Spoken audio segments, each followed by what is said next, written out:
Every morning, 170 million people wake up in one of the most densely packed countries on Earth.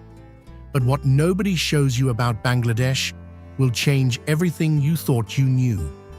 While global brands celebrate billion-dollar profits, millions here survive on less than $2 a day in conditions that seem impossible to endure. This isn't the Bangladesh of economic success stories. This is raw. This is real. This is where survival isn't guaranteed. It's fought for every single day. 5 a.m. in Dhaka.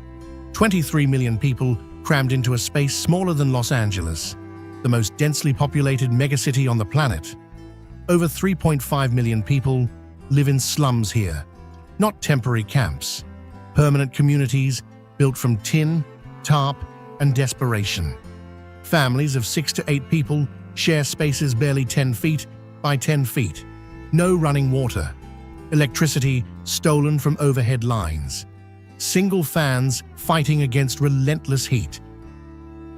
The day starts before dawn because communal water pumps only have pressure for 2 hours. Miss that window, and families go without water for the entire day. Average household income in these slums? Around $4 to $5 per day for entire families. Rent alone takes half of that. Children leave for makeshift schools, converted garages and alleyways where 80 kids cram into spaces meant for 20. One teacher doing their best with no resources, no books, no supplies. But millions of children don't go to school at all. The streets at sunrise are pure chaos. Rickshaws, buses, cars, pedestrians all fighting for inches on crumbling roads. They start at dawn and work past midnight. Every penny goes home. Education is a luxury when hunger is the reality. In the garment districts, the real engine of Bangladesh roars to life. 4 million workers flooding into factories, making clothes for the world's biggest brands. Starting wages, $95 per month. For 14-hour shifts, 6 days a week, that's roughly 23 cents per hour. Workers stitch hundreds of pieces daily in suffocating heat. Deafening machinery, constant pressure to meet impossible quotas. One slow day, and there are 10 desperate people ready to take that position. Yet something unexpected happens during breaks. Communities form. Workers share meals they can barely afford. They support each other. In crushing poverty, human connection becomes the only wealth that matters.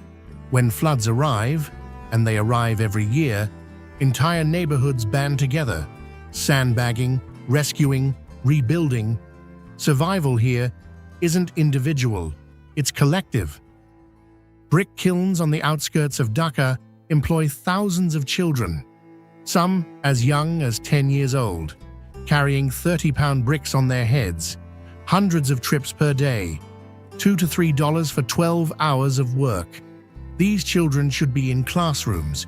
Instead, they're supporting families, disabled parents, sick siblings, dead fathers. Poverty doesn't care about childhood. Across Bangladesh, millions of children work instead of learn.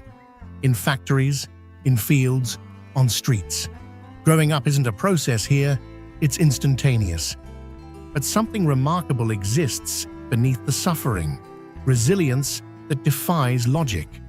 Street vendors save cents at a time, planning future businesses. Child workers calculate profit margins better than business graduates. Slum dwellers create entire underground economies from nothing. Walk through any impoverished neighborhood and find entrepreneurship everywhere. Tiny shops, home-based services, repair businesses using tools made from scrap.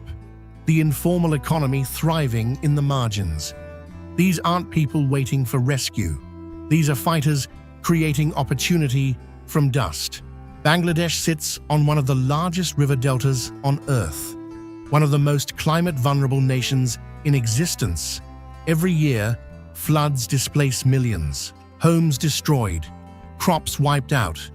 infrastructure wrecked, entire communities underwater, and every year people rebuild in the exact same spot because they have nowhere else to go. The wealthy move to elevated areas, build flood defenses, rise above the water. The poor stay at ground level with sandbags and hope. Two worlds exist in the same space. Luxury apartments tower over sprawling slums. The gap between rich and poor isn't growing, it's exploding at an exponential rate. The garment industry generates 85% of Bangladesh's exports, billions of dollars. Yet the workers creating that wealth can't afford the products they make. They stitch designer clothes while their children wear donated rags. Factory disasters happen. Buildings collapse. Fires consume entire floors. Workers die. And the next day, production continues. Orders must be filled. This is the hidden cost of the modern world. The price tags in stores don't reflect the human cost of production. Every cheap shirt represents 14 hours of someone's life for less than $1. Every discount item represents someone choosing between food and medicine. Bangladesh isn't an anomaly, it's a blueprint. This is what unregulated capitalism looks like at ground level. This is what happens when profit matters more than people. But here's what the statistics don't capture. The human spirit refuses to break. Every morning, millions wake up in impossible situations and choose to keep fighting. They laugh despite everything. They love despite the pain. They hope despite the odds. That's the real story. Not the poverty, but the persistence that poverty cannot kill. Not the suffering, but the strength that suffering cannot destroy. Not the chaos, but the dignity that chaos cannot steal. The next Made in Bangladesh label represents more than a product. It represents someone's entire day, someone's sacrifice, someone's dream deferred. Traffic complaints seem trivial compared to people pulling rickshaws in 100-degree heat for a few dollars. Personal problems feel smaller next to children carrying bricks when they should be carrying backpacks. Bangladesh is surviving against impossible odds. 170 million people in one of the smallest, most vulnerable spaces on Earth, facing floods, poverty, and a system designed to keep them down. Yet they keep building, keep fighting, keep hoping. This is their reality, and it's time the world actually sees it.